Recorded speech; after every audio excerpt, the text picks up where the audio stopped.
కమలానంద భారతి స్వామి అరెస్టుకు నిరసనగా నెల్లూరులో బీజేపీ ఆందోళన చేపట్టింది.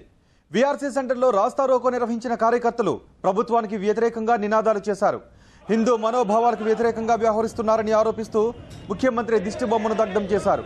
వెంటనే కమలానంద స్వామిని విడుదల చేయకపోతే హిందువులందరినీ ఏకం చేసి పోరాటాన్ని ఉధృతం చేస్తామని హెచ్చరించారు.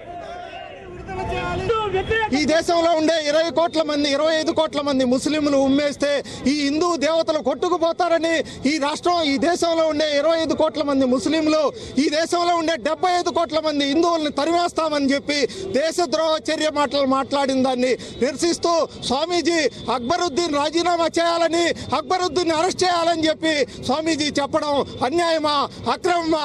దీనికి వ్యతిరేకంగా ఈ రాష్ట్ర కేంద్ర ప్రభుత్వాలు మైనారిటీ ఓట్ల కోసం కుట్రబన్ని ఈ స్వామీజీని అరెస్ట్ చేస్తారా?